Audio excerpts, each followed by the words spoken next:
किसान आंदोलन की गूंज फर्टिलाइजर एसोसिएशन ऑफ इंडिया की अवार्ड सेरेमनी में भी पहुंची, जब पंजाब एग्रीकल्चरल यूनिवर्सिटी के principal soil scientist doctor Varinder Pal Singh ने एफएआई द्वारा उनको दिए जा रहे golden jubilee award for excellence और गोल्ड मेडल लेने से मना कर दिया।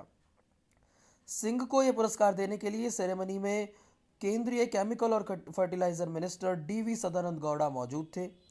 वरिंदर पाल सिंह ने न केवल ये पुरस्कार लेने से मना किया, बल्कि मंत्री और प्रधानमंत्री के नाम एक पत्र भी सौंपा, जिसमें उन्होंने 3 नए कृषि कानूनों को वापस लेने की मांग की। Doctor Varinder Pal Singh, Punjab agriculture university.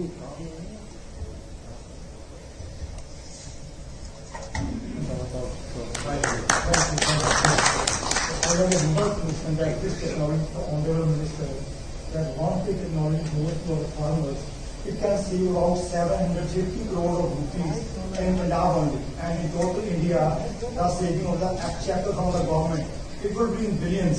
So I am thankful to you for giving this technology recognition. So thank you, Dr. Steve Sindhu. So I wish to submit my gratitude to the honorable Minister of Chemicals and Fertilizer, and also to Director General Affairs. So, thanks, sir. I have a humble submission that at this time of crisis for the nation, so when our farmers are on the roads, so my conscience does not allow me to receive this award. So, I wish that we shall work together for the nation, and the government shall listen to our dear farmers. The work I did is only for the farmers and for the nation, so I feel I would be guilty, and if I at this moment I receive this award, but I have a great gratitude for the Honorable Minister of Chemicals and Fertilizer and Director General FAI. So kindly accept my apologies. I regret that for any inconvenience, but my only feelings are that we shall jointly work for the farmers, we shall jointly work for the government of India, so that we can build our India great India. So nice of you. Okay, Dr. Virinder Pal Singh. I support farmers. Thank you. Thank you. Keep it for better days. Thank you. मैं उनका बहुत regard करता हूँ।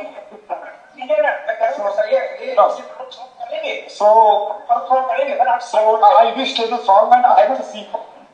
कि मंत्री और प्रधानमंत्री के नाम एक पत्र भी सौंपा, जिसमें उन्होंने 3 नए कृषि कानूनों को वापस लेने की मांग की। उन्होंने कहा कि अब समय नहीं है कि वो यहाँ पर चर्चा करे कि इन कृषि कानूनों में क्या गलत है। उन्होंने कहा कि सब जानते हैं कि ये कानून कैसे एंटी सोशल और एंटी फार्मर है, इसलिए सरकार को चाहिए कि वो जल्द से जल्द इन कृषि कानूनों को वापस ले। इस पत्र में उन्होंने लिखा कि एफएआई द्वारा उनकी रिसर्च को रिकॉग्नाइज करने और उनको पुरस्कृत करने के लिए चुनने के लिए वो उनके आभारी हैं, लेकिन उनका और उनकी टीम का विवेक ये गवाही नहीं देता कि जब देश का अन्नदाता सड़कों पर है, जब देश के अन्नदाता के साथ पुलिस और प्रशासन ने गलत व्यवहार किया है, ऐसे में वो एक सॉइल साइंटिस्ट होने के नाते किसी भी प्रकार का पुरस्कार गवर्नमेंट ऑफ इंडिया की तरफ से एक्सेप्ट करें। उन्होंने कहा कि ना तो वो कोई राजनेता है, ना ही वो कोई टेररिस्ट है। ऐसा उन्होंने इसलिए कहा क्योंकि जैसा नेशनल मीडिया इस समय पर कृषि आंदोलन को, किसान आंदोलन को दिखा रहा है, खालिस्तानी मूवमेंट से जोड़ करके पाकिस्तान के झंडे दिखाए जा रहे हैं, ऐसा कह करके उन्होंने लिखा कि जब अन्नदाता को ऐसा कहा जा रहा है तो मुझे भी इन कानूनों का विरोध करने पर ऐसा ना समझा जाए। इसलिए उन्होंने स्पष्टता से पत्र में लिखा कि ना तो वो कोई टेररिस्ट है और ना ही कोई राजनेता है। उन्होंने मांग की कि जल्द से जल्द इन कृषि कानूनों को वापस लिया जाए, क्योंकि ये देश की सोशो इकोनॉमिक व्यवस्था के लिए भी एक बड़ा खतरा है।